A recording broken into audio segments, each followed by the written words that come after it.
trying to answer this shit. Won't answer. Hold on.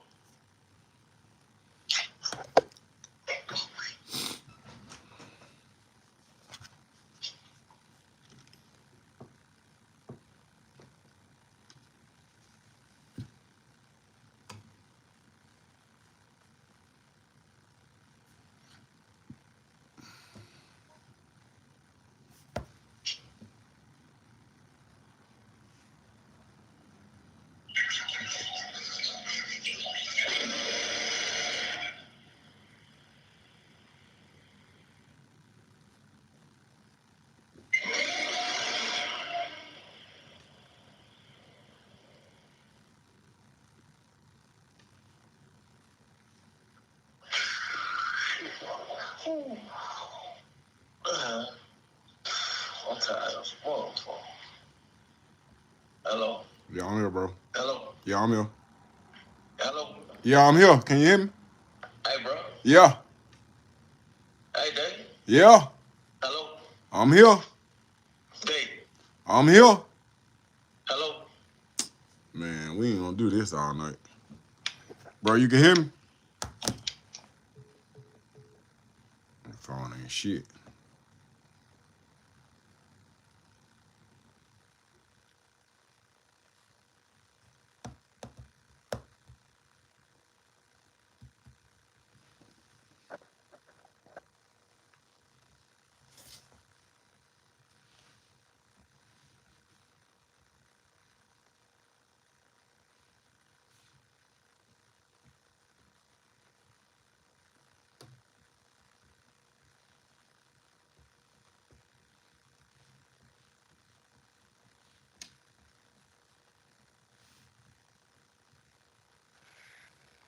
Bro, ain't nobody hopped on that motherfucker. That's crazy. We gotta get that thing back right. What's going on? Bro, you text me. Yo. Yeah, you can hear me? Yo. You can't hear me? Bro. Man, I don't send these motherfuckers. Hello. Yeah, I'm here, bro. Hello. Yeah, I'm here, man. Bro, I don't know what are you doing? I can't got that hand. Hello. Yeah, I'm here, man. I'm here, bro. Try it again. How y'all doing? Where y'all at tonight?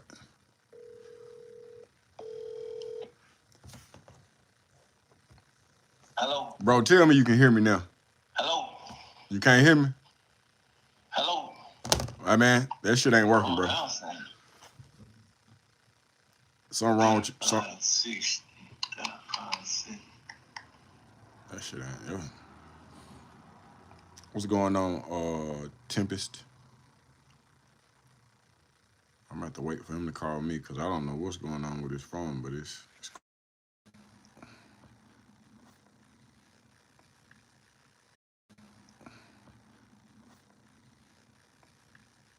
Yo. Yeah.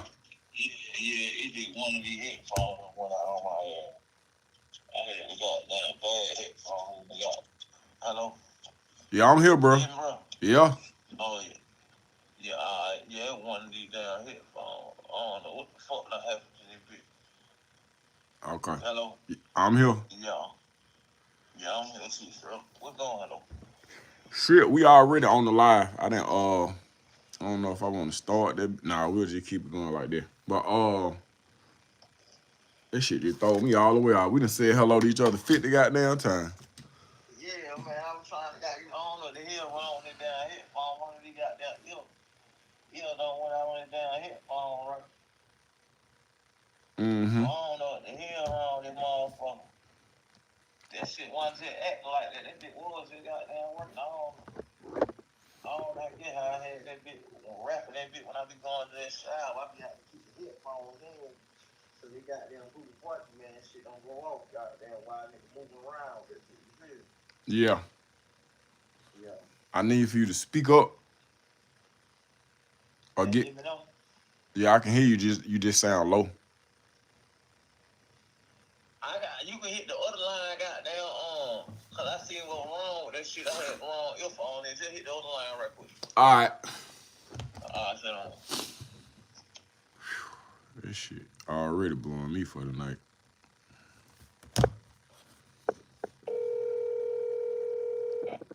Yo. Yeah, can you hear me? Yeah, I think you good Okay, yeah, now. you loud and clear right now. All right, man. Let's go ahead and get to the part where everybody want to hear, man. Oh, look, that's what I need for you to do. I know it's gonna be hard, but I'm gonna need for you to keep the profanity down. Cause I yeah, already know. cause you gonna goddamn a nigga and the death. Yeah.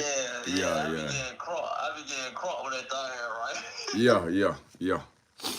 All right, so uh bro, I don't and if I ask about something, then you know, and you can't talk about it, I totally understand. But them folks Yeah. saying it's I don't know what camp is it, and I don't know what camp you at, and I don't want to know, but they say it's a GD on GD war going on right now. You know, really, man. You know, I ain't in a position to speak on that Okay. because I don't know, and I ain't checked online, and I ain't checked with none of the dudes that's involved or part or none of that, so I can't just speak on that. Okay. And I'll be in violation of myself and in violation Right. of these folks if I go to speaking on something that I don't know about and that I ain't a part of and ain't got no personal knowledge of. You see what I'm saying? Right. Yeah. Okay. Can we speak on the conditions of the facility? It depends on what. Yeah, we can speak on the conditions of the facility. You know what I'm saying? Yeah. The question is what. The question is what. In Conditions of general, the facility. just like in general, we just try. What we're trying to do is just is take the temperature on what's going on inside of the Georgia Department of Corrections. Let me see what's going on inside the Georgia Department of Correction at this moment, man. Just to be God, honestly, truthful with you. And for the people who don't know, how long you been there? I've been incarcerated for the last 30 years or whatever. I've been incarcerated since I've been a juvenile, man. That's a long time, bro. What you was at, Yeah, Pantherville? Since I've been they had something up the right street about a month after I had done turned 17. They tried to put me down in the juvenile dome on Rice Street or whatever, because they had a little juvenile dome. I believe it was on third or fourth floor or whatever. Second, third, or fourth floor was on one of them. But I didn't want to go to the juvenile dome, so I had just went on up to the upper floor or whatever, to the 7th floor, 6th or 7th floor or whatever, when they ain't supposed to even put me up there. You know what I'm saying? But I ain't feel the need. I ain't want to be around all the more child and mind individuals and whatnot. You know what I'm saying? Yeah. Even though we was in the same age range, and them folks really prohibited from putting me around them adults and stuff, because I was under 21 under 18. Cause you can go around when you 18 and older, but when you under 18, they ain't supposed to push you around or whatever. You know what I'm saying? Right. Yeah, but as far as the conditions of the prison, man, let me see. You know, I can explain it from my perspective. Hold on, I just want to back up a little bit. How old was you when you got locked up, bro? I was a month into being 17. A month into being 17. What was the charge? It was a murder charge, but you know, it was a murder charge, but it wasn't no murder charge. Well, I just don't went out and just done something to somebody and just killed somebody. Now, I didn't want that type of murder charge. No, I'm saying it was a murder charge. Well, an individual that I was rocking with or rolling with or hanging with had them pulled up and robbed my aunt for some petty cash, but that wasn't that. You know what I'm saying? Cause you know, my aunt smoked the drugs. Even though I love her, she smoked the drugs. So that could just been a situation that she had unstimulated. It could have been a situation that she had unstimulated or whatever. So I want to know what I'm saying. That ain't nothing that I'm finna get involved in, because she smoked dope. He sell dope. You know what I'm saying? So it probably just been something that going on between them. But the violation came in, you put a gun in her face. You know what I'm saying? Yeah. And all that threatened to kill our family. So she come down to my grandma's spot. You feel me? And my grandma tell this dude, man, get away from my house with all that craziness. You see what I'm saying? Yeah. At home, put a gun in my grandma's face and threatened to kill my grandma, not knowing that I'm in the apartment as well. So when I hear my grandma doing all that hollering and yelling, and my aunt out there screaming and hollering and stuff. I come to the door, this way back in the 90s, bro. So it way back in the 90s. So got in the 90s, motherfucker, you in a project, bro. You ain't got no cable, none. You got VCRs. You feel me? Yeah. So I'm down there fixing my grandma VCR for and stuff. So I come to the door when I hear all the hollering, and I see the dude. He got the gun in my grandma's face. So I'm like, hey, look, man. Since I ain't gonna call no names, but I'm like, hey, look, man, my grandma just told you to leave. So I don't put the pistol in my face and tell me, sit up, I'm gonna kill all y'all. And the dude that with him, tell him, man, just give me the gun, I'm gonna kill all of them. But while this transpired, my grandma done left from the door, and she done went and called the police. You feel me? Okay. So she come back and say she done called the police. So the dude don't start dipping. So the police get there. My aunt gonna tell them how to do what I'm wrong, put a gun in the face and threaten to kill our family and everything. And dude popped back up on the hill. So she point say, there you go right there. So the police chase the dude down or whatnot. So when they catch him, they went out of they catch him, bring him to the car. So my aunt, she tell the dude, the police tell my aunt, either you can press charges or we can give you money back. So my aunt say she want to do both of them. Know what I'm saying? Okay. And when she say she want to do both of them, the police just made the decision on his own to just give her the money back. And he took the dude down the street, let him go, but he cited him for trespass, told him don't come back down there where we stayed at and all that old stuff. He cited him for trespassing, but he had them pulled the pistol on you and your grandma. Yeah, I pulled the pistol on my folks, on my aunt, then came down and put it in my grandma's face, then put it in my face, threatened. And he said he threatened to kill all of us. Him and his partner said he'd kill all of us. You know what I'm saying? The only reason that they left initially because my grandma had on eat back in the house and called the police. She don't eat away from the screen though. And called the police. She came back and said she done called the laws. She didn't say she called the police. She said I done called the laws. You know what I'm saying? You know how old folk talk way back in the day, back in the 90s and stuff. They called the police the law. You feel me? Yeah. So when then the police came out, he told my aunt she had a decision to get her money back or either press charge, but she couldn't do both. So she said she wanted to do both. And the police looking at her, she slightly drunk. And she on the yams, know what I'm saying? Yeah. So the police, know what I'm saying? He took it up on his own and made a decision for her, gave her back her money. And when he gave her back her money, he cited the dude for trespass, told him don't come back down, and drove him down to the end of the parking lot, let him out the car. So after the police don't leave, he come back down now with some old dude and went to doing the same thing. You feel me? Yeah. What made him come back down though? Man, you are in the project, bro. You know, in the ghetto, man, in the hoods. I'm talking about especially in Atlanta, man.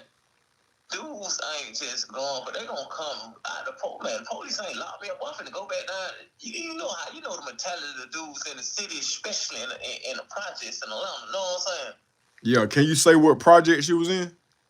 Nah, I ain't say. Okay. It's cool. But it's in the spot. Know what I'm saying? Not just spot. It's like it's for Fulton County part of the city. Know what I'm saying? It's apartments, projects out there in Fulton County, all Fulton Industrial. You see what I'm saying? Okay.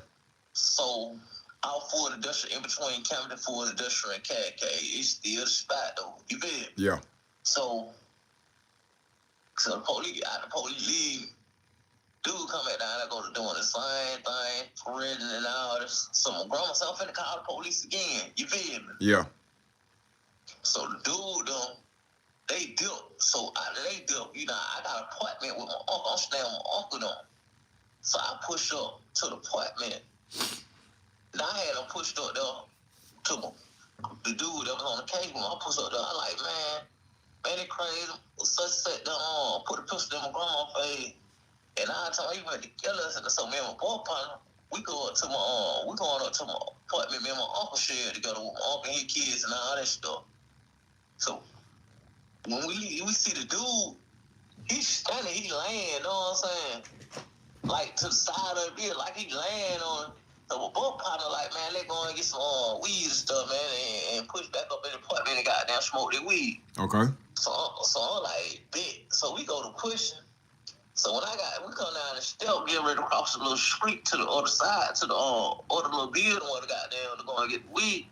To go and get the weed. Now, I don't mean to be you fine, like, but we going to get the weed, and the dude pull up on me, talking about why your folk call the police.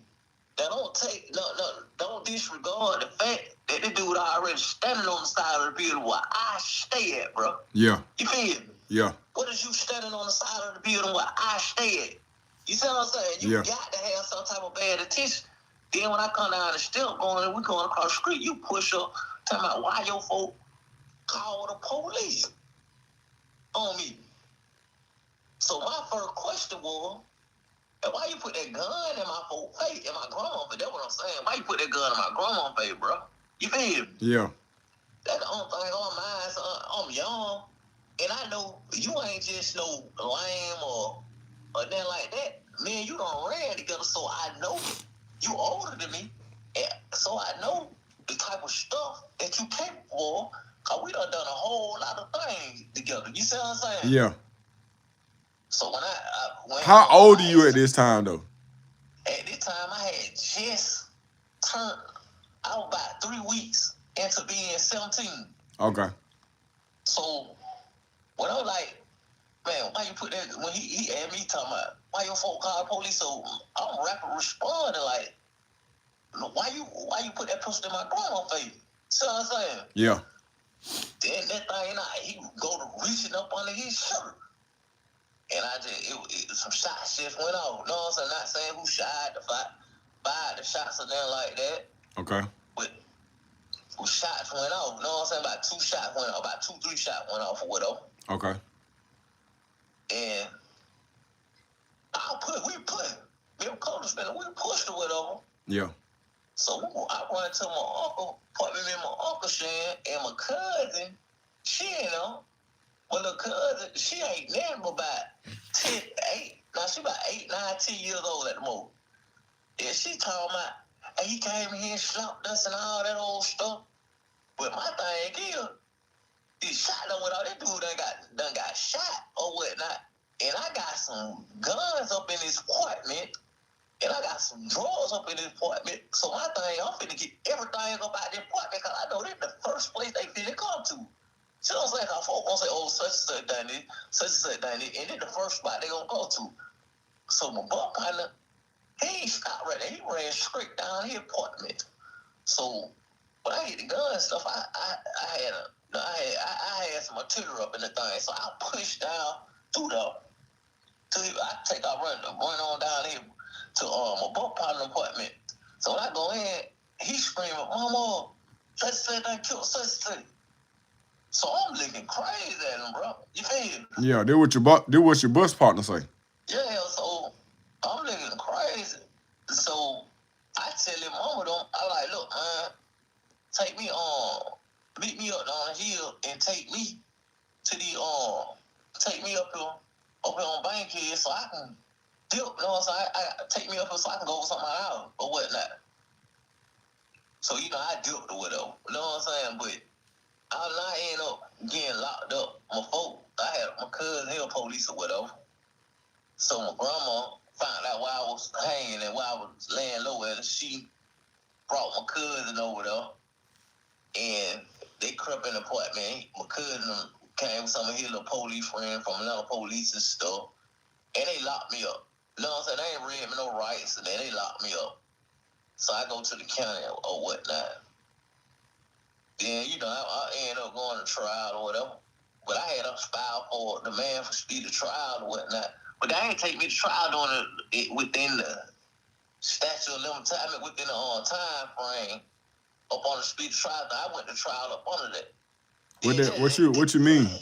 Like, I went to trial, like, when you file for a speedy trial, it's a certain amount of time. I believe they got to take you to trial within 90 to 120 days up under the statute.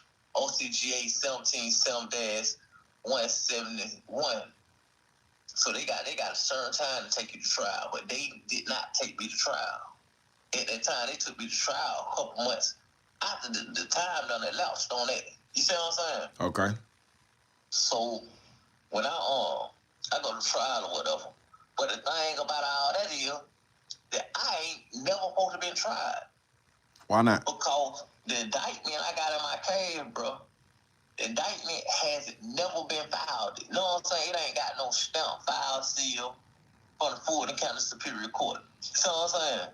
Okay. Now, it ain't got no stamp, file, seal. Then, the indictment ain't never been returned to open court. So how you gonna try somebody on an indictment ain't never been filed, on an indictment ain't never been returned to open court? And the only way you can try a person with a capital felony case or with a murder case is if the indictment done been filed and returned to open court. That what gives the court such a matter jurisdiction. You see what I'm saying? Okay. So they ain't have no such a matter jurisdiction to try me or whatever. Then when I go to trial, just say when I'm going to trial or whatever, the defense that the lawyer he sold me out, cause they done gave some of the half of the thing about self-defense, but they didn't say, all right, if you find that this dude was in self-defense, then your right is to quit this dude or this or whatever. They ain't said nothing about the quitting part of the self-defense or the justifiable homicide. They ain't said nothing. They ain't read the statute into about the no duty to retreat. Because you know the Georgia got a statute up on the justifiable homicide called no duty to retreat. You see what I'm saying? Okay. Meaning, if you're not the initial aggressor and someone and the initial aggressor keep coming to you pursuing, you got a right to protect yourself. You see what I'm saying? Yeah. You got a right to protect yourself, especially this dude done been cited for trespass. This dude is threat to my family life. And he done violated the trespass order. He keep coming back. So what am I to do? Let this dude kill me and my family? Then I wouldn't be here. You see what I'm saying? Right. Or this dude pop up did not saying that I killed this dude because I ain't admitting no murder. You see what I'm saying? Yeah. But I wasn't in no wrong. Cause I got a right to protect my family. But grandma, any individual, bro, if you're in a project and you somebody threatening to kill your grandma, bro, come on, man.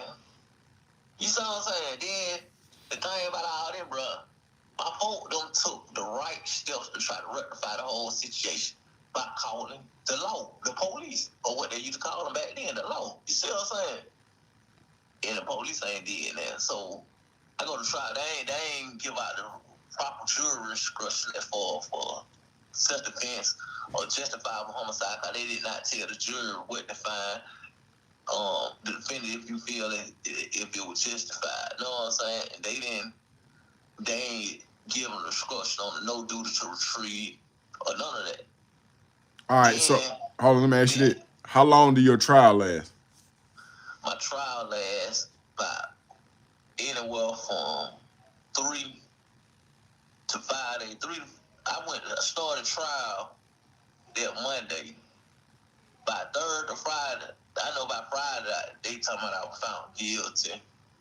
But was you and your bus partner together or no? Yeah, you know my bus partner, he got on the stand and testified on me or whatever. Well, he got on the stand and fabricated some stuff. Know what I'm saying? Yeah. And he fabricated stuff, so he testified on me or whatnot. He got acquitted a day before I got found guilty. Then on the last day, the day that I got found guilty, he pop up on the stand. You see what I'm saying? Yeah. And the way the testimony he gave, he gonna give himself in a light, so it don't look like he done it or that he's a innocent type person or he just a righteous type person. No, he done gave the testimony that they wanted to give and wanted to point some things saying I done this, I done saying to me personally that I done something. Know what I'm saying? Yeah. But on one part of the thing, like one part of his testimony, he's saying that I did this. On another part of the testimony, he say he ain't seen me do this. You see what I'm saying? Okay. He said he thought I done it, but it was so much going on, he wasn't really just paying attention. So if that the case, then he telling y'all, all right, 1 minute he saying that I done it, next minute he saying, nah, he thought I done it, but he ain't seen me do it. So why is y'all getting credibility to this man's testimony? You see what I'm saying? Yeah. All right. Then you got the police that came and that responded to the calls or whatever. The police, they got disciplinary reprimanded for mishandling the first initial call or the robbery and the threat call. You feel me? Yeah. They got disciplinary reprimanded for this, but they excluded this from trial. Now, let's say for instance you got 2 police that got disciplinary reprimanded for mishandling a armed robber, whatever, a robber, or point pistol at another, or threatening, terrorist threats. You know what I'm saying? Yeah. You got 2 police respond. You got police respond to this, and they let the perpetrator go without securing this dude gun or whatever. You see what I'm saying? Right. Yeah, they let this dude go without securing the person's gun, and I ain't nothing but a couple of weeks into being 17. And I'm in an environment, bro, where it ain't nothing but a whole lot of gangster stuff going on. You know what I'm saying? Yeah. Is it documented that he came and he put the pistol on y'all though? Yeah, all this is documented, bro. You know what I'm saying? But like I said, my lawyer told me all this documented, all this within my trial and everything. So they excluded this about these people being disciplinary reprimanded, the officers being disciplinary reprimanded. Let's say for instance, that you're on a trial, and if you let in the fact that the officers have been disciplinary reprimanded for mishandling this right here, then that would show that this had a bad influence on this dude. Y'all just let y'all don't consider the fact that y'all don't let these folks go. Y'all got disciplinary reprimanded for letting this dude go, and this dude done threatened folk, lied and robbed the person, and y'all ain't secured this gun. What type of effect would it have on this defendant? You see what I'm saying? It gonna have some type of effect on this defendant, and you take along the fact of this defendant is young or juvenile. You see what I'm saying? Yeah. So what type of influence? Then the defendant, he know the mindset of the person. He know the type of thing that the person capable of. So how is this defendant to react when his life done been threatened, his grandma life done been threatened, and the police ain't done nothing to prohibit it from happening again? You see what I'm saying? Yeah, but see, if they admit that, then they put themselves in trouble. Yeah. So, but the attorney fair, the attorney fair, the Fulton County attorney fair division, they found that they do wrong. The officers were wrong, and disciplinary reprimanding them for mishandling the initial call. So why wasn't this? Why was this excluded from trial, bro? Why was this excluded from the jury hearing? Mm-hmm. You see what I'm saying? Yeah. All right. Not only that, bro. Then when I got sentenced or whatever, I'm 17 years old, bro. I'm a juvenile. I'm tried as an adult. When I get sentenced, in my sentencing hearing, bro, they ain't said nothing about when the mental brain factors of my youth. You see what I'm saying? They ain't said nothing. They just give me a live sentence. Then at the same time, back then before March of 1998, serious violent felons could go up under the First Offender Act. Right. They ain't even they ain't said nothing about none of this, bro. They just found me guilty, nothing, murder, carries of lies, and they just sending me, man. They ain't took in consideration nothing about me being a juvenile offender. And if you check the law, whatever anybody check into this, juvenile are constitutionally different from adult for sentencing purposes. Right. You see what I'm saying? Yeah. So when you sentence a juvenile, so that's an error within the sentence. So when you sentence a juvenile, you got to weigh the juvenile mental brain factors, his background, his mindset, and everything that come along with that. You know what I'm saying? It's a whole Hold on, lot let me of ask you this. Did you have a lawyer or you had a public defender? I had a paid attorney. Who paid your attorney? Who paid your attorney? I personally paid my attorney, bro, because I had money in the bank or whatever, but I couldn't access the money until I turned 18. Okay. So if I can't access my money until I turn 18, why am I on trial in a grown folk courtroom and I ain't number 17. Right. You see what I'm saying, bro? Yeah. We couldn't even vote. It's just like me and Lil B would carry the conversation at one time. When he say he wanted to put some stuff, he asked me if he wanted to put some stuff together in regard to how do you vote about that sentence to be a 441 or 440 something where you can try SB 440, yeah. Yeah, SB 440, where you can try juvenile offenders for as adults. But at the same time, this need to be challenged because you could try to vote at 17, you try to vote before you turn 18 or whatever as adults. But you can't let these folks go into the bank and they have access to their own bank account until they turn 18.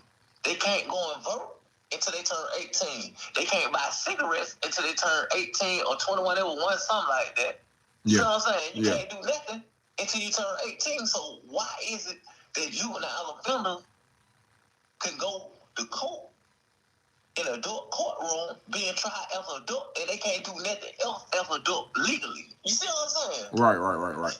All right, so man, go ahead. So they just really just shuffle me down, just shuffle me down. You see what I'm saying? They just basically just railroad me.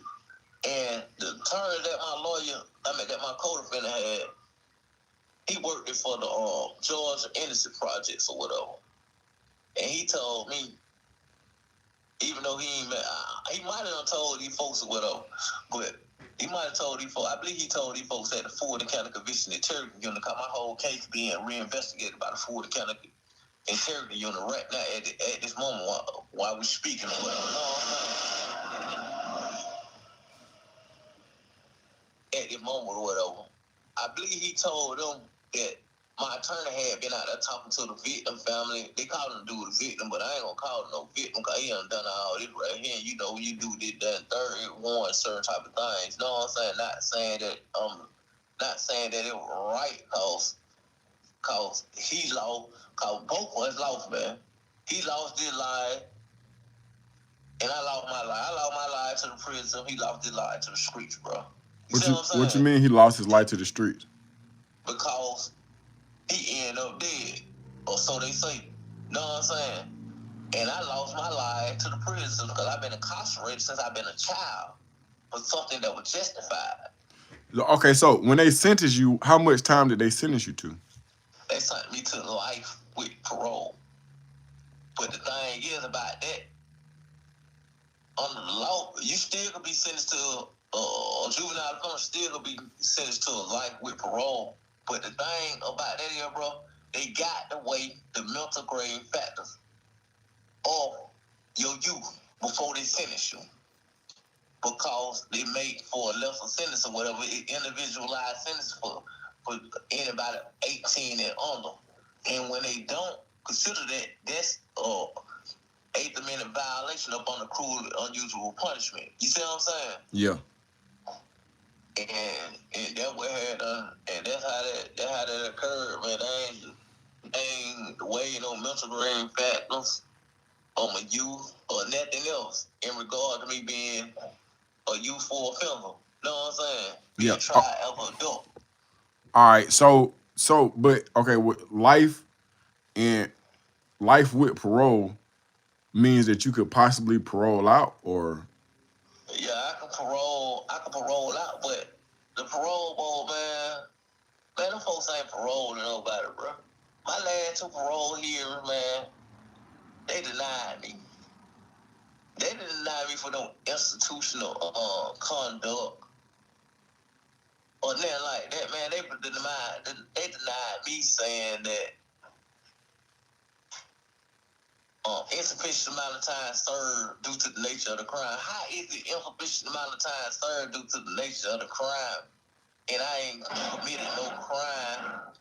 I ain't committed no crime against nobody in society. I ain't committed no crime against society. You see what I'm saying? I wasn't no initial aggressor in no situation. My family was trying to avoid the whole situation by calling the police. You see what I'm saying? So if the Georgia Board of Pardon and Parole want to reevaluate my case or whatever, then y'all got to look at those factors. You see what I'm saying?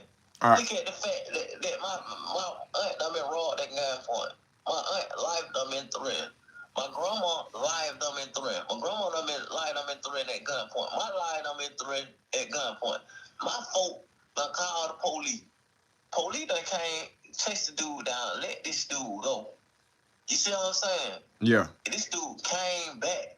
But this dude came back. When the dude came back, the second time my grandma called the police again. But this time when the police came, they found the dude dead on the curbstone. So they say, you know what I'm saying?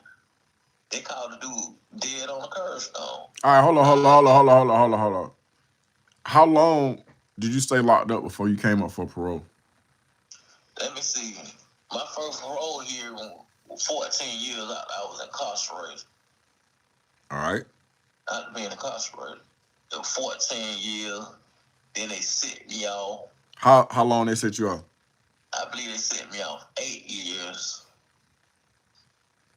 Let me see. I came up 14 years. Then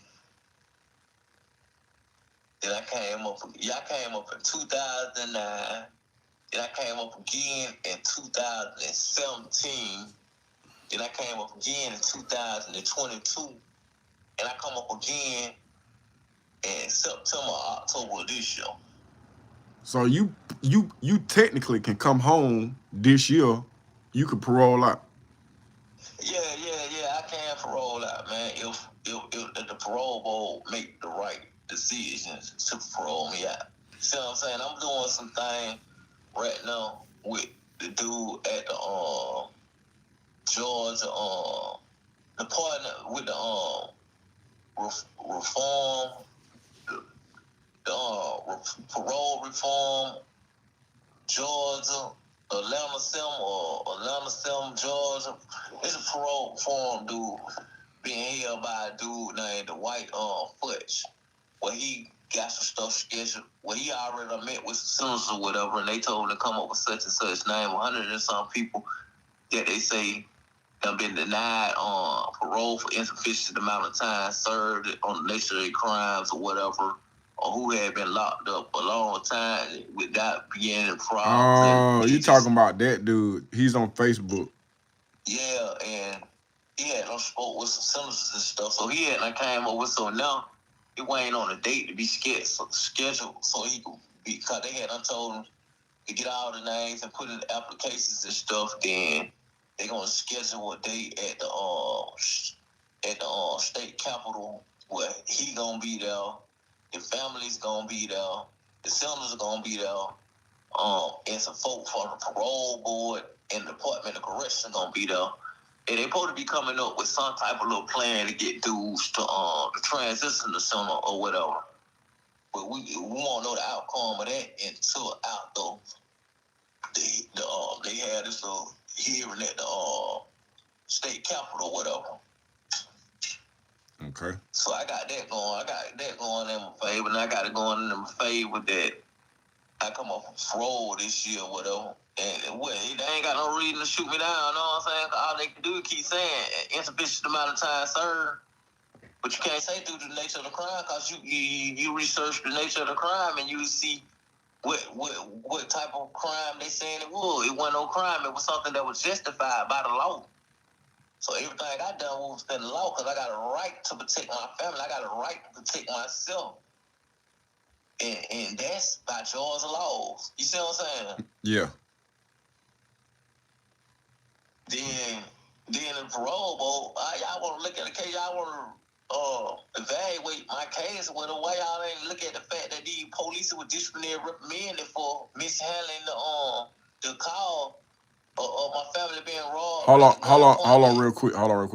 Bro, I don't want to give his name out, but you can hit my inbox on Instagram up under this. Damn, it's up on the best day of my life. I'm gonna put it in the. I'm about to put it in the chat. Yeah.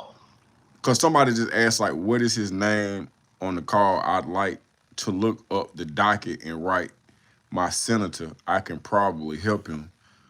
If dedicated, ask that person, can you give me their name a number, and I get in contact with them.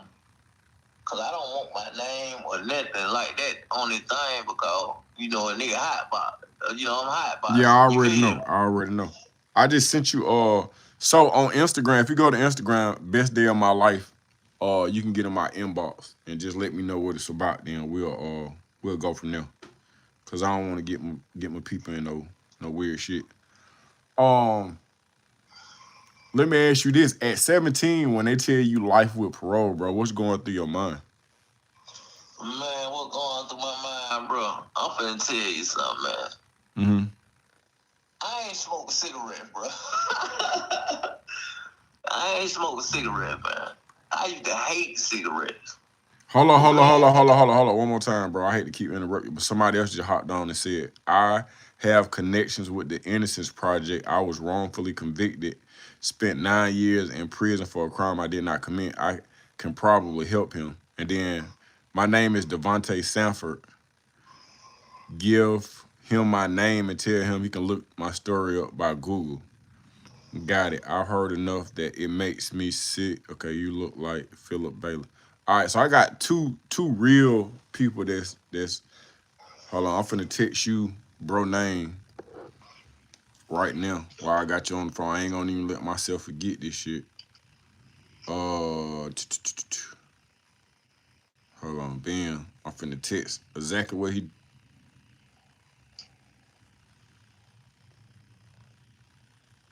Man, hold on. That's blurry as hell. All right, I just text you what bro was talking about. Hold on, is his name on there? Yeah. Devontae Sanford. You had texted to the Yeah. Can you see it? Nah, it ain't popped up yet. But yeah, it just popped up, my brother. Okay. I just got it. Counts of mercy. I was charged at 14 with 4 counts of murder, sentenced to 39 to 90 years. Hey, bro, hit my Instagram, bro. I ain't talking. I'm talking to the folks online. Cause this what this shit really about. Like somebody like trying to get help, and somebody actually coming and saying, "Shit, I can help." So that's what we need.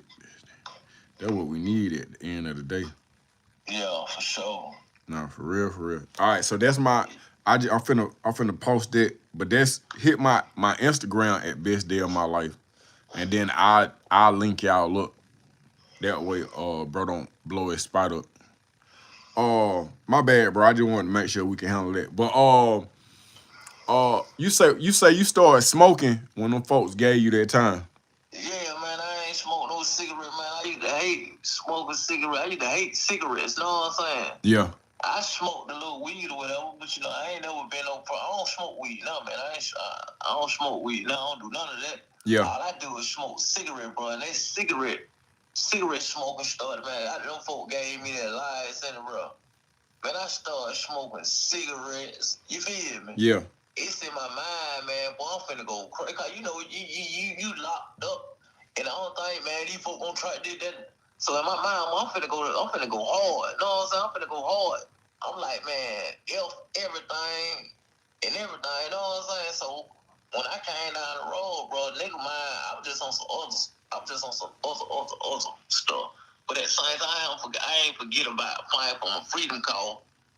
And I was going from count to count, getting caught up in a whole lot of stuff. You know, I was in Kansas system with a whole lot of Atlanta down south stuff going on. You know, before I got locked up, bro, you know, I done been something everywhere. You know what I'm saying? State of Georgia, out of the state of Georgia, across seas and everything. You know, I was doing my thing. You see what I'm saying? Yeah. So, you know, I can relate to a whole lot of folk. When I got locked up, you know, it's a whole lot of Atlanta down south stuff. You know, I kick it with dudes from down south and all that, but I'm standing firm on the spot. You see what I'm saying? Yeah. But so I ain't got nothing against no dude from down south and then like that. But this what was going on, and it was going on because the mentality of individuals, or I feel like they better than us, or we feel like we better than them, or it was a whole lot of the mindset of an individual is incarcerated, bro. It's just crazy how people incarcerated go to thinking. What was the first camp you went to? The first camp I went to, bro, I ain't even gonna tell you, I was in the county jail, and a dude done came back up the road or something. This even before I went to trial and anything. A dude came back up the road and told me dude was in Alto trying my partner. One of my partners from the hood. You feel me? Yeah. So they were trying this dude that I ran with. You know what I'm saying, man? This dude was so tight. So I get word in. So my next court hearing, I'm saying how they doing the little court thing. They take you to when you go down the holding tank in Fulton County, they got folk that transferring out to this spot, this spot, this spot. So I jumped on the thing and gave these folks a fake name and went to Alto, bro. You feel me? Hold on. I ain't got no time. I ain't got no time in that. See what I'm saying? You gave who a fake name? I gave the folk when I was trying. When I had went down, I supposed to been going to court, but I had gave them another dude name. I told him to go to the court, to my court, go to the court, and I'm going back to Alto up under his name. I'm going to Alto up under his name. What year was this? It was back in like 96 sometime. Yeah, it was like 96 something. It was like a couple of months before I had went to trial. So it was in 96. So, but you know, my mindset is, bro, this my partner. You know what I'm saying? So I'm finna go to the toe. I'm finna go down here to the toe. And I'm finna air some stuff out by partner. You know what I'm saying? You finna catch an escape charge if you going somewhere. They had us sent me down, bro, but they ain't hit me no escape. But then they ain't find out. Cause when I went down, I found my little partner and stuff. And it was just going down. You know, the folks weren't really just checking this stuff like they doing now. You go somewhere now, they checking, they got pictures making sure you the person who you is and everything. You see what I'm saying? But so hold on. So what you telling me is that you was at a county jail and I went down, I supposed to been going out the court. But I told another dude to use my name to go to the courthouse, and I jumped on the transfer bus going to Alto. And I went down to the toll. I done got all the way up in the toll. They ain't find out that I wasn't supposed to be in the toll until about 2 days later. But it was a whole lot of stuff I had done clicked off within them 2 days. A whole lot of them Atlanta and down south stuff they had done clicked off within 2 days. But they had, after that, I was dying about 2-3 weeks, locked down after that. And they found out who I was and sent me back to the county jail or whatnot. But I caught my time. I went to Jackson Diagnostic. Okay. Then from Jackson Diagnostic, I went to Phillips. And from Phillips, I went to Hayes. And from Hayes, I went to Macon State. And from Macon State, I went to Smith or either Waycross. All right, hold on, because I don't even want to give all the spots, but I'm finna say this. Then I end up in Reedville, bro. When I end up in Reedville, I had done 5 years high max, and that's how I learned how to litigate. When I done my first 5 years on high max in Reedville, why you go to Reedville, bro? It was a little situation at little camp I was at before I went to Reedville. Well, it wasn't even no situation about me, man. It was a situation about the dude. You know, I be loyal to the individual that I deal with. You know what I'm saying? Yeah. And a police had snatched the little dude up that I dealt with. They were coming in we were coming in down from Chow. And him and the police had been going back and forth. So the police had snatched them up on some aggressive stuff. And when he snatched them up, I hit the police in the head about 2-3 times real fast and stuff. And that clicked out. We ended up getting a fight with the police and all that stuff. Then they sent me to Reedville. And I ended up on high mat 5 years behind that. But doing... Hold on. For the people who don't understand, can you describe high max? Hey, give me 1 second right quick, bro. Okay. Hold on. Give me 1 second. Let me see what y'all talking about. He said he looks like an old neighbor of mine from my childhood days, Antoine. Punchy, is that you, Punchy? All right, let me see. That's registry explorers. Is this nigga peeing? Well, you got to use your goddamn. We got to teach you how to use your mute button.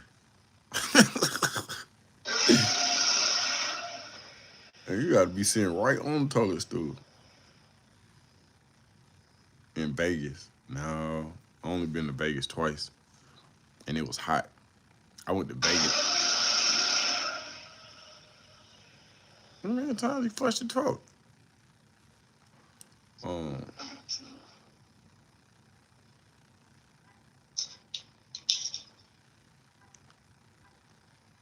I went to Yeah, what's Vegas. up? Hey, we gotta teach you how to use. We gotta teach you how to use your mute button, folks. Oh yeah, I told you the thing on this thing right here, man. Don't then work on that thing, but the call in thing, man. The Oh, okay, screen. okay, okay, okay, Yeah. okay. What I about to say? So, describe Mm. high max. You was describe high max for people who don't know. See, back then, let me see. That was like I had went down met like the end of '97, beginning of '98. And on high met then in Reedville, you had L&M building. I was over there at L&M building. And you got it. Back then, way back then, you had those. Then you had the balls. You know what I'm saying? Okay. You had the balls, and I was on that thing. You locked down. You go to the yard for about an hour. You go to the yard about an hour. They were getting you showers every day back then. You go to shower every day back then on high mat. And they would feed you like 3 times a day. You ate on the weekend 3 times a day. You got traded 3 times a day on the weekend. And you locked down 23 hours. You had a whole lot of officers down there working high mat. They just be jumping on inmates and stuff. You had dudes down there throwing hot water on each other, like hot liquid, chemicals and stuff, burning folks up, burning each other up. They burning police up. Then you had a whole lot of nasty individuals, you know what I'm saying? They used to be slanging feces on each other, slanging feces on the officers or whatever, right? Yeah. So I had I was down. I done threw some hot water on a couple of folks or whatever, you know what I'm saying? But I ain't type of individual. I don't go around starting them, bro. You got to bring something to me for me to respond to it. I'm a progressive minded individual, you know what I'm saying? Yeah. And a lot of stuff that I got caught up in throughout my course of living, man, or incarcerated, ain't never been situation that been initiated or something that been started about me, man. It's always me displaying my laws to the next individual that get me caught up. You see what I'm saying? Yeah.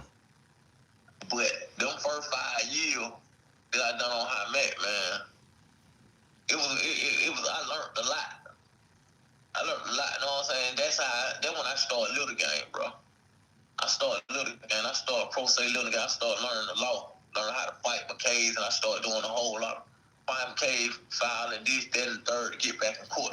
You see what I'm saying? So Yeah. I came a long way from then to now. I feel like I'm a master litigator now. You feel me? Okay.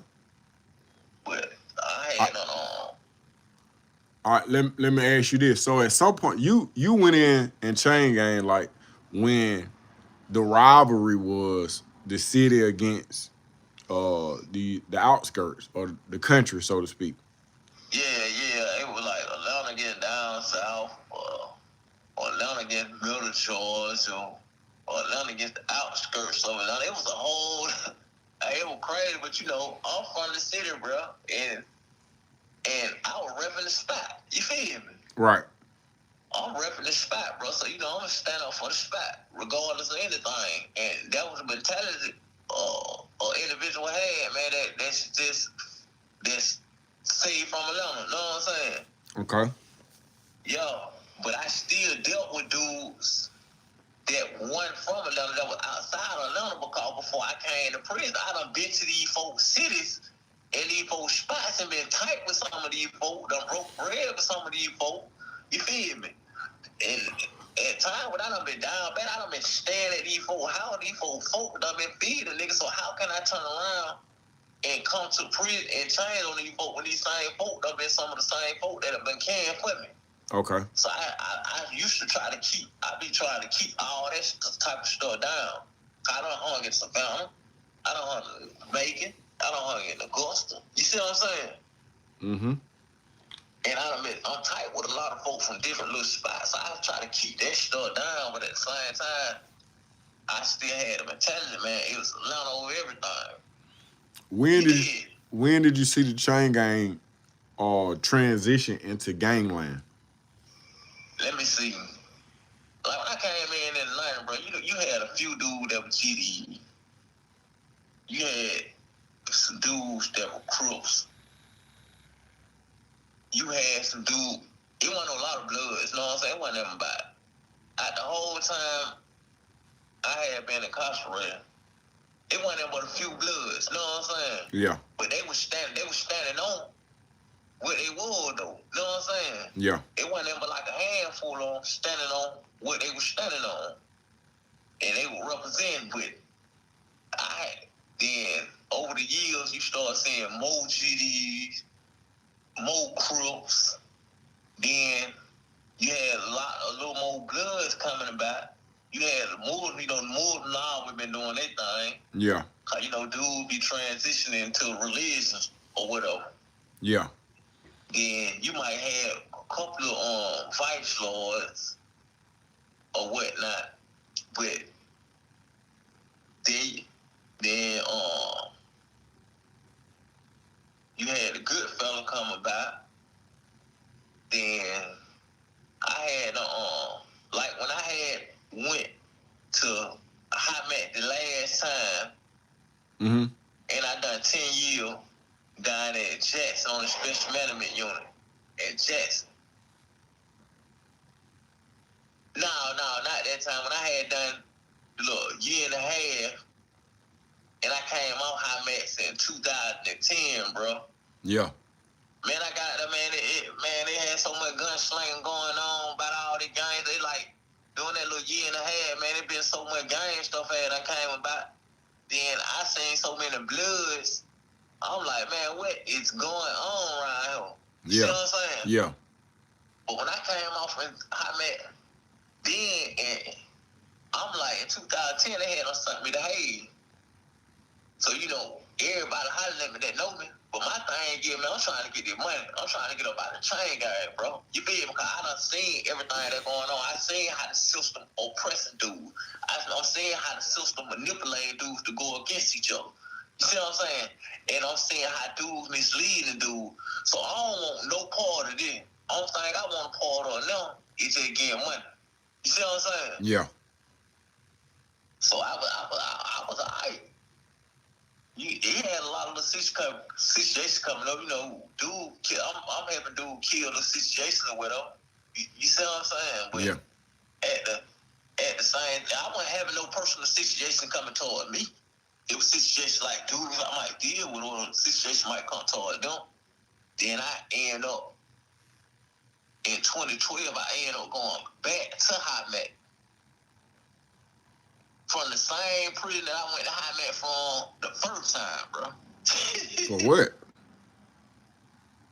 Alright, so that's how that whole situation got that. The whole situation clicked off when I go back to High Max in 2012. You got dudes and stuff that I'm affiliated with, so you got some at the camp. I could tell, it was tell the camp I had went back to High Max from. At the time, you got some black folk working down there, but at the same time, you got some racist white folk working down there. So it's an officer. He just came out of the military, but he racist. And he telling the dude that I'm affiliated with this all that crazy. This a young dude now. And when I came, these young dude, they going up. They ain't trying to get that. They coming in the system with these 30-year life sentences. You feel me? Yeah. So they ain't trying to get that. So the officer kept jugging that dude. So I tell that officer straight up, man, I'm like, man, leave this dude alone, cop. I'm in the dome with this little young dude, and I know this little young dude gonna take flight. You see what I'm saying? Yeah. So little young dude, him and the officer get into it. So what I tell the dude, I'm like, man, down the officer, you know what I'm saying? Excuse my language, man, I'm part of my language. I'm like, man, down the officer, bro, that push it. You feel me? Yeah. So we go to push it. We come back down, The officer said something else crazy to him. Then I'm like, man, good God Almighty. Then situation, I had a partner. It was another little situation. Cause every time we hit sidewalk, situation clicking up, clicking off with the police and dudes and cops. Because you know that's what was going on. Then dude was against police, but you still had dudes going at it with each other too. Okay. So it's some more folks up at the top of the hill by the child. They had them put them on the fence. And one dude had them throw the knife, so they tried to lock another dude up for it. He get into it with the captain. And the captain said something to him. When he put the handcuffs on, he said something small to him. He spit in the captain's face. The captain hit him in the head with a walkie-talkie. And that just clicked off inmate against officer like thing. You feel me? Yeah. So officer ended up getting stabbed, inmate ended up getting beat. They called the tax squad down. The tax squad running down at them, man. They were dropping them little grenade thing through the roof or whatever. You see what I'm saying? Yeah. And I end back up on high mats again, bro. And this time I end up on high mats, I end up standing on that thing 10 years straight. You stayed on high mat for 10 years? Yeah, I stayed on that thing from 2012 all the way up to about 2021. Then they sent me to the step down program. I ended up staying in that a whole year locked down. And then I got back on compound. So yeah, I ended up staying locked down about 10 years straight, bro. And what in your opinion, what were some of the things that became evident to you during that 10-year span? Like what just you could distinctively changed about you in those 10 years? And you know, anytime, you know, I'm a dude, I like to learn, bro. Yeah. You know, I was locked down. You know, I don't be with all that yelling behind and hollering behind the doors and arguing back and forth with dudes or arguing back and forth with these police, man. You give me some novels, I'm finna read some novels. You give me some literature, I'm finna study the literature. And all that type of stuff. And I keep a whole lot of law stuff. Like now, bro, I won't even read no novel. It take a lot for me to read a novel. I rather read a law book. You see what I'm saying? Yeah. I'd rather do some law work. That's how much my mind I changed. Like at one point, I wasn't gonna do them to read some black novels, bro. Yeah. You see what I'm saying? Yeah. But now I ain't finna read them but some law stuff now. But during that little 10 years that I was on high mat, man, I wasn't doing that with a whole lot of studying, bro. Cause that when you study the most. I'm in the cell by myself for 10 years straight. We had TVs in the cell, but I had to stop watching TV after a while. I didn't want to do nothing but learn about their law stuff. I'm filing my cases, going back and forth to court or whatnot. You see what I'm saying? Yeah. So that when I had just show them filing my case, like now, I go back to court next month. I got a court date scheduled for next month. You feel me? Okay. And hopefully, I'm granted my freedom because the stuff that I'm going to court on is about my indictment. The indictment was never filed. It ain't got no stamp file seal on it. The case summary is saying on the date that I was supposed to be indicted, it ain't that saying about no indictment. It got a conversion of 2 defendants. You see what I'm saying? Mm-hmm. Then I got an open act request response from a deputy clerk where I had them filed an open act request telling them review the thing and tell me what transpired on the day they said I'm supposed to be indicted. And the lady responded that nothing was filed on that day, only a notation was made. Why am I incarcerated? Yeah. If y'all ain't got that showing that it on file and you got a deputy clerk saying, letting you know the one that filed on the day, why am I still incarcerated? So I'm going to court on that. You know what I'm saying? And I'm going to court on the fact about the speed of trial. They exceeded the time frame on speed of trial thing. Then by them, you know, when the time elapsed on the speed of trial thing, you automatically discharged and acquitted as a matter of law, or operational law. See what I'm saying? So I got some stuff in there about plea double jeopardy because I done automatically been discharged. You see what I'm saying? Okay. And if they try you after you done been acquitted or something, if they still try you, then that's double jeopardy. You see what I'm saying? So I got to plead a double jeopardy, and then I got this motion to something dealing with a motion for resentence to vacate and resentence or whatever due to unconstitutional juvenile sentence or whatever, where they ain't considered the mental grade factors of my youth or whatnot when I had at my sentencing here or whatever. You see what I'm saying? Yeah. So that's what I'm going to court on, and hopefully I be granted my freedom or whatever, bro. Yeah, man. All right, let's speak it into existence, man. You'll be home. You'll be home before it get hot outside. Yeah. Hopefully I do. But as far as what you were saying earlier when you had asked me about the conditions or the prison or whatever, man, I'm finna tell you something, bro. I'm finna speak on that right now, cause it's something that a whole lot of dudes ain't speaking on, man.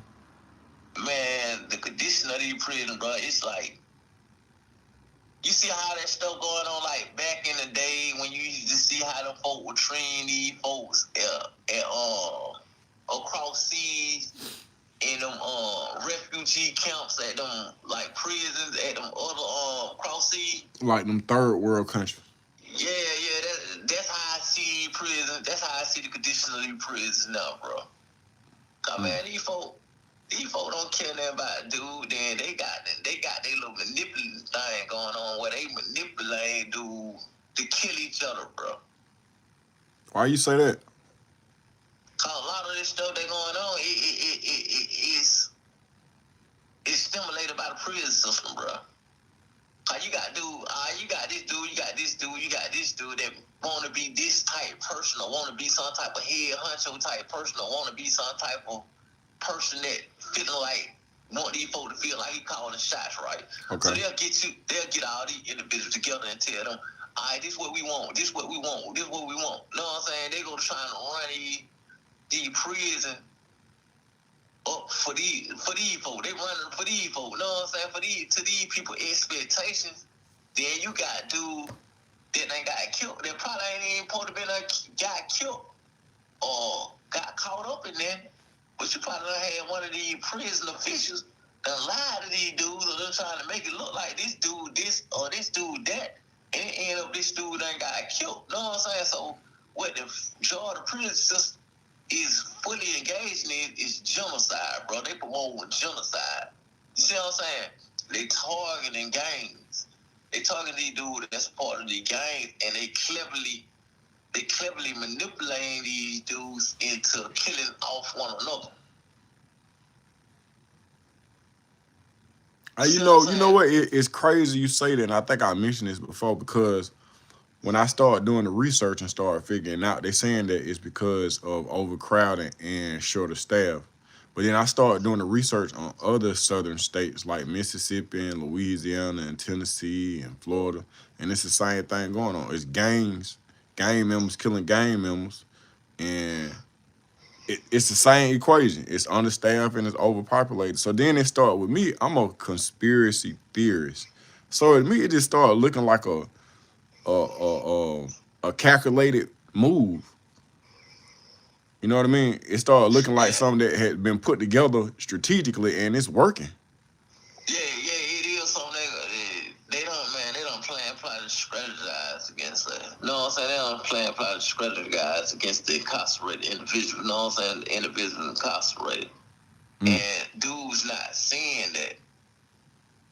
Cause you, like, bro, before I went to High Met, now, when I came on High Met in 2010, bro, man, you got the administration calling meetings for dudes that supposed to be the head of GD, the head of the head of the crew, the head of the blood. All these folks coming up there, and these folks sitting right there watching these folks talk. They telling them how they supposed to government did that in the third. Come on, man, where they doing that at? This is not y'all dudes' hoods, man. Yeah. So why is y'all sitting right there letting these folks telling y'all how y'all come up here and y'all discuss how y'all gonna run this and that? I understand that these folks probably done tried to implement something where you saying, all right, y'all saying that y'all gonna govern y'allself. We're gonna put y'all right here so y'all can come up with a plan to govern y'allself. But if y'all a part of anything, then y'all know y'all number one enemy is the government due to all of the stuff that done occurred with the government and individuals that's not a part of the government. You see what I'm saying? Yeah. But they go to, you gonna do this. Then you got certain folks, you got administration folks. They might just give this person this pack, this person this pack, this. Y'all keep these folks calm. Or that person right there in y'all organization, or that person right there part of y'all gang, he the problem starter. Y'all need to put him in the box. Then the crazy part about this now, bro. I'm talking about this how much it done changed. Back in the day, man, you wasn't having no dude talking about, oh, you got to stay in the box. Or you got to stay locked down. But yeah. Where that come up? Where it started, man? Y'all might as well just be polices. You know what I'm saying? Y'all might as well just be correction officers. Because they ain't doing their job no more. Y'all doing. So you saying that an inmate can make another inmate stay in the hole? Oh, yeah. And I can tell you something. You probably had, matter of fact, it was you that I had spoke with about the situation with this Mexican that had just got killed, bro. Yeah. They say that the Mexican ain't supposed to come out the hole because he was addicted to scripts. Yeah. When he come to the hole and they done killed this Mexican. Talking about Charlie Brown. How y'all gonna kill this Mexican because he's on a drug? If y'all supposed to be a part of the same thing, it's supposed to be y'all Mexican brother, y'all Mexican bro. Then y'all supposed to take him and let me see. Y'all supposed to take him and ease him up off them drugs. You see what I'm saying? Y'all supposed to take him and ease him up off them screws. All right, give him a little weed smoke.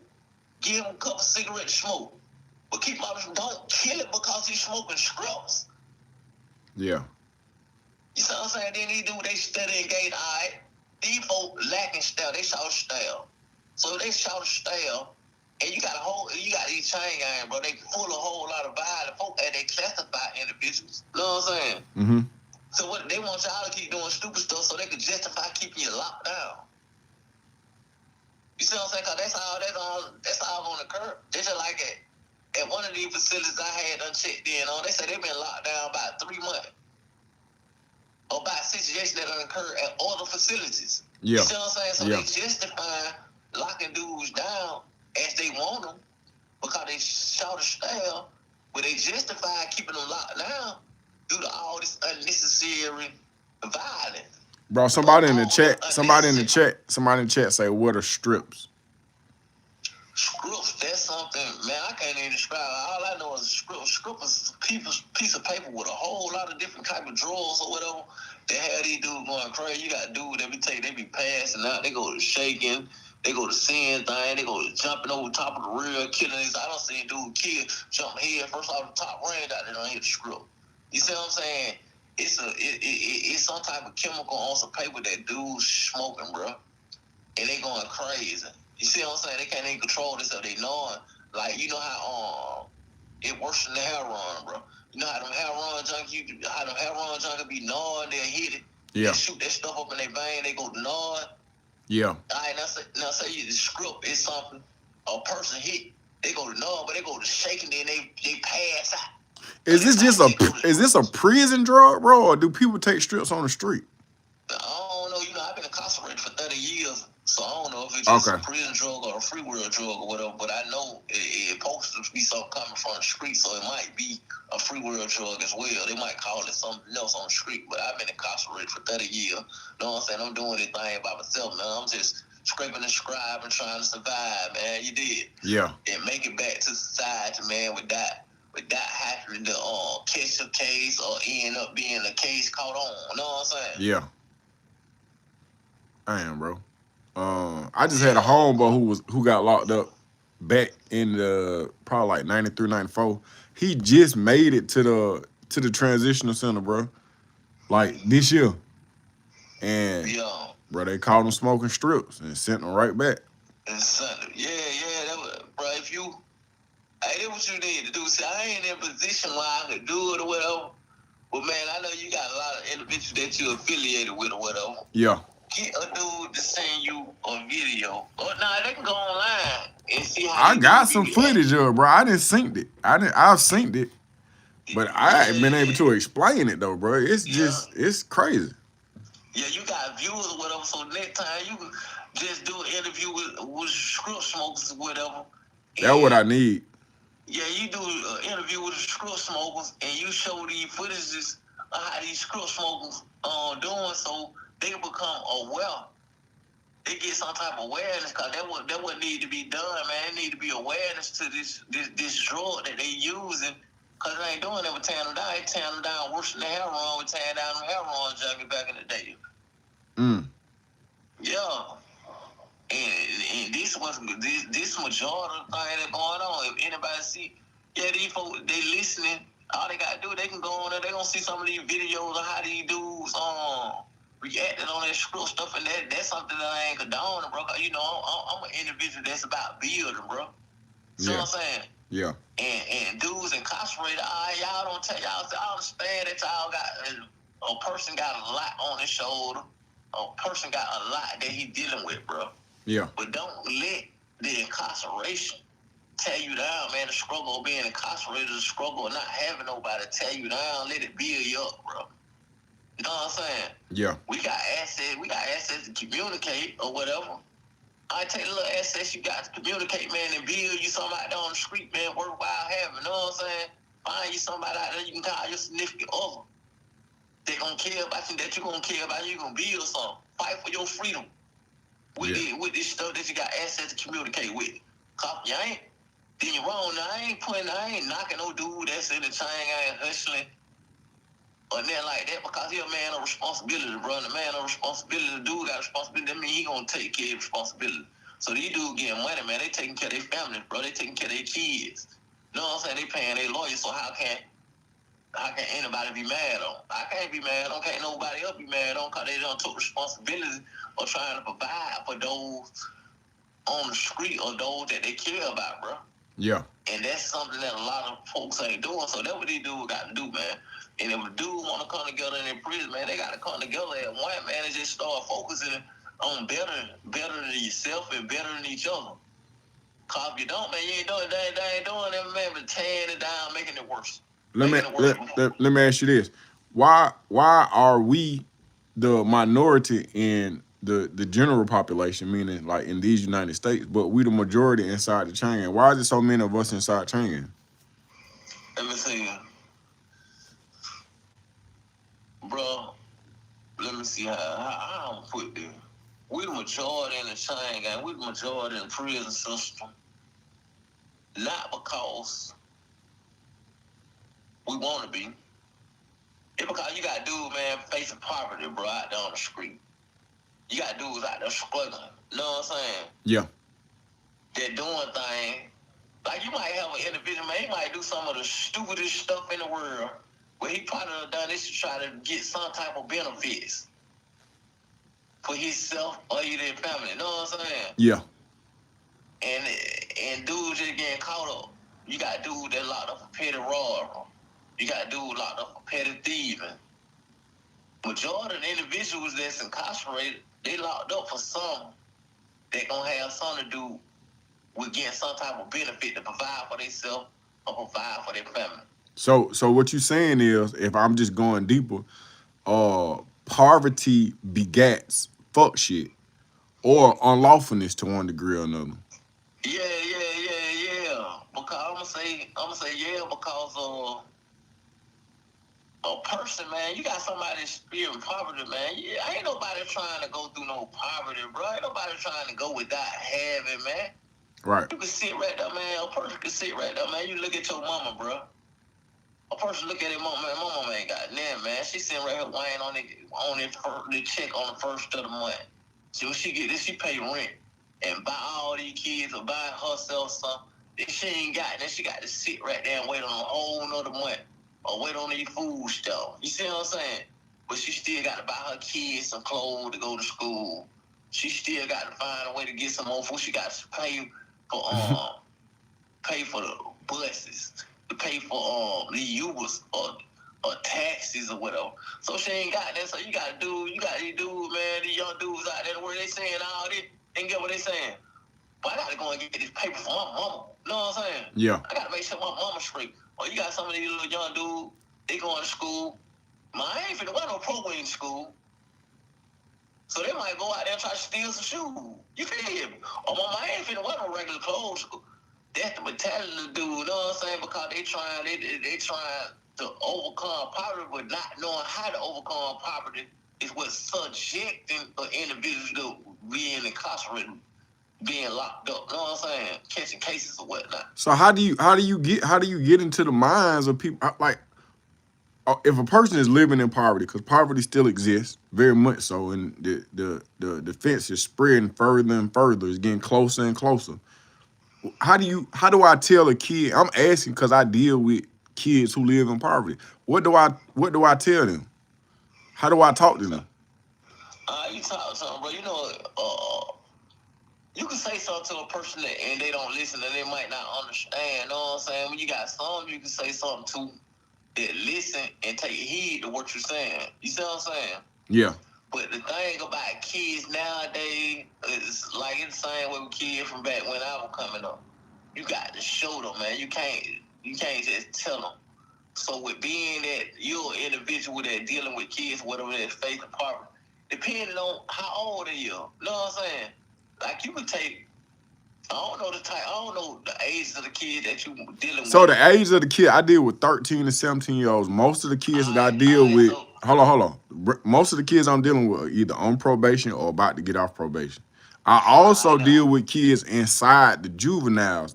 Some of these people then already been sentenced, so they on their way down the road.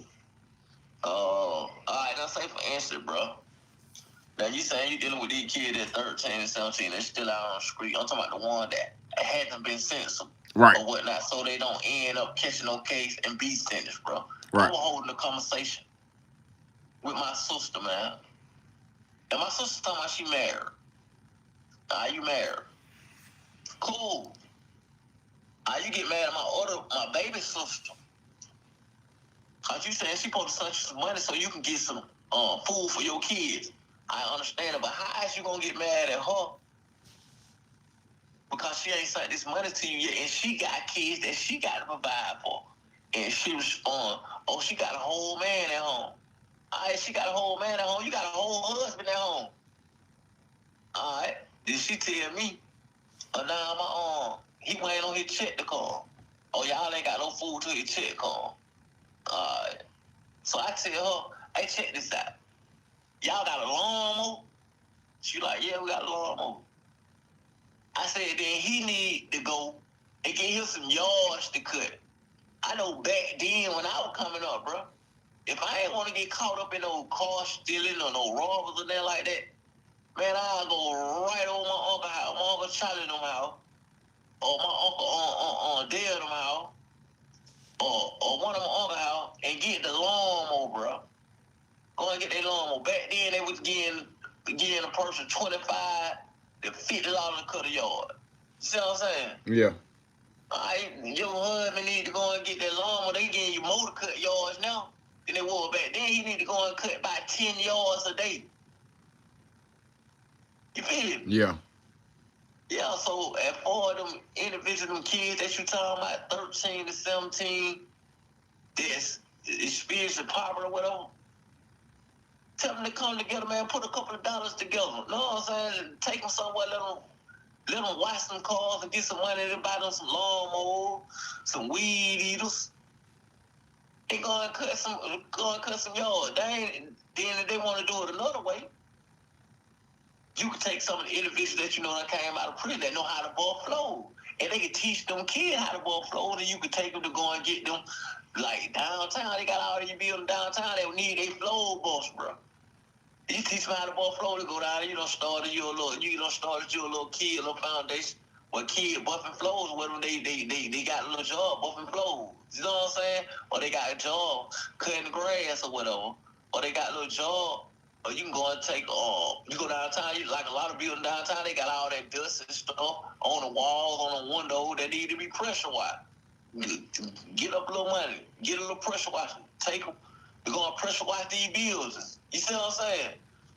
Mm-hmm. And that'll help them come up out of poverty. Because if they are a part of the program that you got going, then I know they participating in something positive, bro. They They participating in participating, something. but then like I only got them for a couple of hours. Then they gonna go back home. And then you got some young guys that, bro, they ain't not cutting no grass. They gonna tell you, Mr. Butler, that ain't enough money. They don't have that work ethic. I just saying. I say for instance, I don't know how much cutting grass go for now. It was 30 years ago when I was on the street. You get $25 to $50 cut a yard of grass. It might don't came up more. It more now. But as far as you saying, I ain't finna cut. They saying they ain't finna cut no grass, or they ain't finna do this, Yeah. or they work at the widow. Then it's another thing that go on. Another thing, another strategy that's implement. One thing I know and two things for sure, bro. A child gonna gravitate toward music. You see what I'm saying? Okay. And you're an individual, you got a whole lot of affiliation. You see what I'm saying? You got a whole lot of individuals that listen to you. You got a whole lot of individuals that willing to assist you with bringing about what you're trying to bring about. Now you can take these same kids that's saying that they don't want to cut no grass, or you saying they ain't got no work, and you put these kids in the studio. They gonna hurry up and run to that studio. Cause every child in Atlanta, in that age range, trying to find a way to rap. You see what I'm saying? That's true. And I agree with you. But here's my thing when it comes to because I have gone to studios with people, bro. I'm gonna tell you my biggest issue is that when we as black people rap about killing other black people. I know that may sound weird, but I'm looking at Nah. I'm looking at a perpetual check. If I create 5 superstar rappers and all they rap about is killing other black people and they make it out the hood, bro, I done brought so much demise to the culture and to the community that it's ridiculous. You see what I'm saying? Yeah, I understand exactly what you're saying. Yeah. But all rappers ain't out there rapping about killing. That's true. That's true. And all rappers ain't. You got some rappers out there, they glamorizing little drugs or whatever. But you got other rappers out there glamorizing, parlaying with females. And with rapping, bro, only thing, well, this something that a person got to understand about rapping, bro. You ain't got to rap about killing. You ain't got to rap about pimping. You ain't got to rap about selling drugs. Right. About rapping, man, you got to have the nice delivery, man. You got to have a nice way of placing words before your listeners. And you got to have a nice beat behind. You see what I'm saying? Yeah. Me and you know this, but yeah. But when you talk to a teenager and they got this drill music, and I don't know if you done heard this drill music, but that shit is exactly what it sounds like. But the thing about all that is, bro, if this would take their minds from, or take them out of a position where they got to go and engage in all this craziness and end up incarcerated, then let them go and write them some rap. Let them go in the studio and rap this. How they doing expression, bro. They expressing themselves. They getting off their mind what they done experienced or what they done been through. You see what I'm saying? And it's taking them away from putting themselves in a position where they gonna get capitalized on by the system. I know it, and I agree with what you're saying, but it's counterproductive. I'm gonna tell you why it's counterproductive. It's counterproductive because us expressing ourselves in a way that could be harmful to the masses is aggressively counterproductive. And they'll give us their awards for it. They'll give us some big checks. But I listen to people who give life, and I listen to people who promote death. A lot of people that promote death don't even realize they promoting death.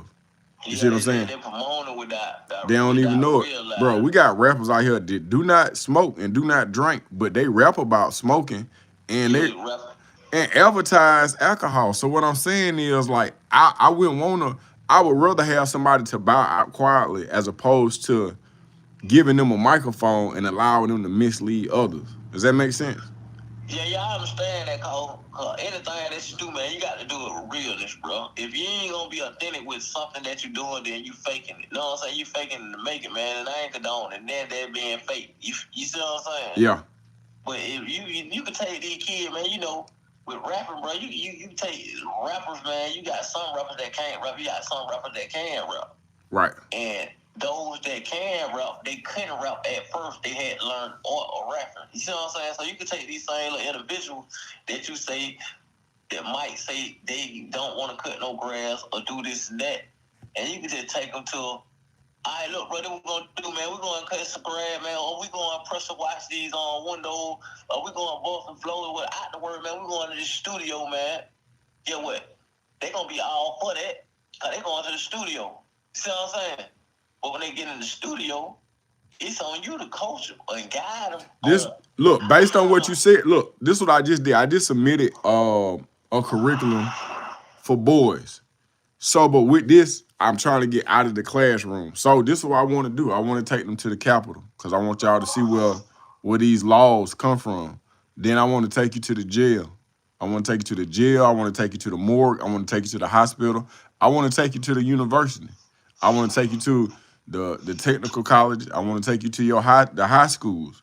The goal is to get them. I want to go to a small company and I want to go to a Fortune 500 company. I want to show you what shit really look like. I want to take you inside of prison, not on no scared straight type action. I want you to see what's really going on. Because if they can sit down and have a conversation with you and or a person with the like minded, you see what I'm saying? Then let's go to the studio. Right quick, bro. I had to drink a whole lot of water. Give me 1 second. Hold on. Hey, put your phone on mute. Unless you ain't got no mute. Yeah, I'm hold on. I'm mute. Cause this nigga P loud as hell, y'all. All right, let's see what we got. Most of them already lost at that age. Grow up with drill music, daddy gone, no work ethic, badass friends, education system promoting seclusion with the alternative schools. Just sad, we losing our boys. That's a fact, Sonya Black. That's a fact. So now we're just trying to figure out how to get them back. Cause if not, then what we gonna do?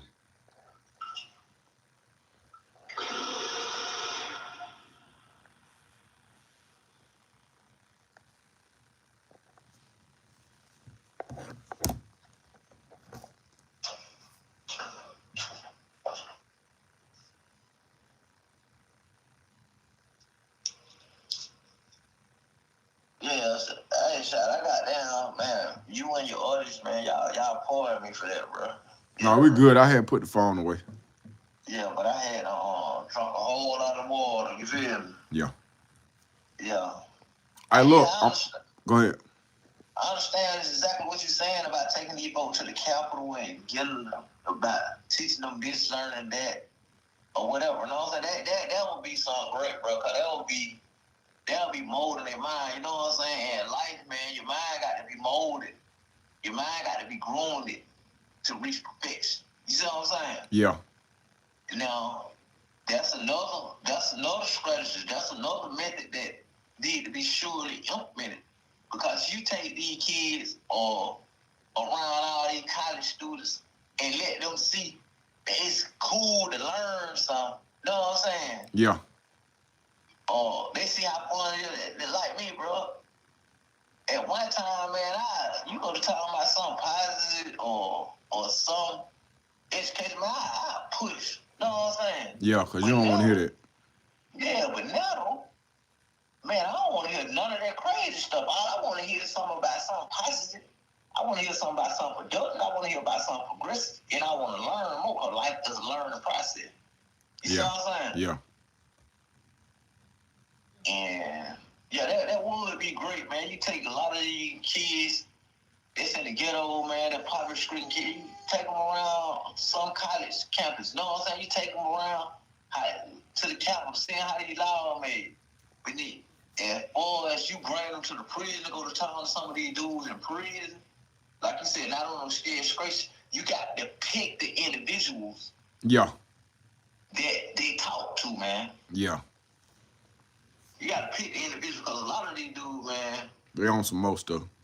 Yeah, they on some Some most real. stuff. Not saying that all individuals incarcerated a lot. Because individuals incarcerated, I sit down and listen to because they saying something or bad something or worse. You see what I'm saying? Yeah.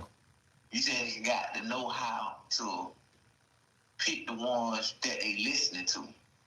Cause you got some dude that's in the chain gang, that's on straight gangster stuff, but they ain't got no choice but to be on it. Due Yeah. to the foundation that done been laid, but you can sit there and talk to these dudes, and these dudes are surprised you by the type of conversation that they having and how educated they might be, or some of the positive things that they got going on unknowingly to the observer eye. You see what I'm saying? Yeah. That makes sense. I got one more question for you, and then we're gonna wrap this thing up. If you could say something to the 16-year-old you, what would you say? And what I tell these 16-year-old youth is, No. The 16-year-old you. you know what I'm saying? The 16-year-old youth. No, you. Me? Yes. And if I can say something to me at 16, Yeah. what do I say? As far as that situation? As far as life in general. Oh, as far as life in general, if I was talking to myself when I was 16, man, I had a naive mindset, but I wasn't just acting on the mindset that I had. Cause I was, believe it or not, bro, I had just got out of YDC. And in YDC, I got my GED. And when I got my GED or whatever, we were going to, cause I was in Ellerville at that time, Lorenzo being, and I had got into the Atlanta area tech thing. And when I caught the AK, bro, I was in the process of, I got my automotive mechanic thing and automotive mechanic repair and body repair at Atlanta area tech. While I was in YDC, I was going to Atlanta area tech class. I had got my GED or whatever. Yeah. And I was waiting to get into another semester when I caught the case. But if I was to tell myself something when I was 16, man, I'd tell myself, man, get out of Georgia, bro. You see what I'm saying? Yeah. Cause I supposed to went. I had some folks trying to get me to come back to Detroit, but I was like, nah, I'm straight. Then my cousin, I ain't gonna say my cousin is, like, he doing his thing in Cali. He got a whole lot of little stuff going. Know what I'm saying? Yeah. I ain't gonna call it name. My cousin telling me, man, come back to Cali. But I didn't want to leave just yet. Cause I was calling him, so I would tell myself, man, I tell myself, man, you should have entertained all the positive thought that you had and all the progressive thought that you were having, man, and do something productive, man. Get away from all these dudes that ain't about what you about, man. Cause I was dealing with a whole lot of dudes that didn't have the mindset or seeing the vision that I had. You know what I'm saying? So I told myself, man, stay away from the rest of them dudes that went on what I was on, bro. Cause I done been through, by 16, man, I done been through way more than dudes 7, 5, 6 years older than me. You see what I'm saying? Yeah.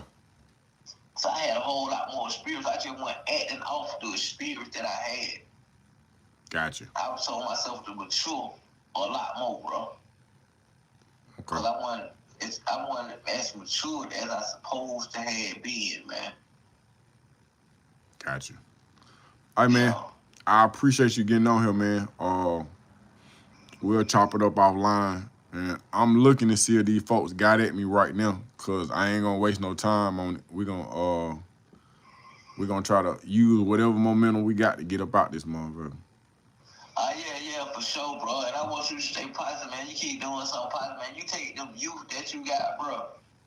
And, man, you mold them to bitch. You know what I'm saying? If I'm granted my freedom next month, man. No, when you granted your freedom. Yeah, when I grant my freedom next month, man, I will be assisting you with bringing a lot of this stuff into existence, man. Cause that's what I'm about, man. You see what I'm saying? Yeah. Like I told when I get out, man, I'm gonna help the kids, cause I don't want them folks to go through what I had. I went through a lot. Facts. I'm gonna show these folks how to become productive members of society, bro. See what I'm saying? Cause it's all type of strategies that can be implemented. Yeah. And that one I'm dedicated to doing that, bro. I ain't coming back to prison. Yeah. Nah, I ain't coming back. I talked to a dude earlier today, and he talking about when he get out, he gonna find him some young dude that got that money and put some. But this dude been locked up, knowing than me. Yeah. I told him, man, ain't no use me and you even talking no more. Right. I said, man, cause I get out there, I ain't finna do nothing illegal. Why I done 30 years? And I ain't even supposed to do no 30 years. I ain't even supposed to be like, what the hell I look like and out there doing something illegal, bro? Yeah, that don't make I sense. said, yeah, I told you he had the wrong mindset, but at the same time, I'm finna tell these young dudes, man, that you got behind you, man, that you got to listen to them. Y'all do not fall to the wayside. Do not fall to peer pressure. Do not be manipulated by the hype of the environment. Y'all stay scribed on positivity. Y'all stay scribed on productivity. And y'all stay progressive. And y'all will eventually be the responsible individual that y'all were meant to be and have something in life that do not revolve around coming to prison. Facts. Y'all stay free. And you and your crew, man, that's listening, man, folk that stay with you, that's on your y'all stay up, man. Y'all take care. Hey, big bro, I'm gonna catch up with you later, man. I'm finna get ready to take my butt to sleep, bro. All right, bro. I appreciate you, bro. Y'all take care, man. All right. Hey, man. You heard it here first, man. Bro is doing a whole bunch of time. He's done 30 years. We around about the same age. And he is hoping to come home soon, man. I got more people to get online with. I'm probably gonna go to my other page at Best Day of My Life. And we'll get it done, man. I appreciate y'all. But I am out. Hey, man, y'all hit the like button. Subscribe.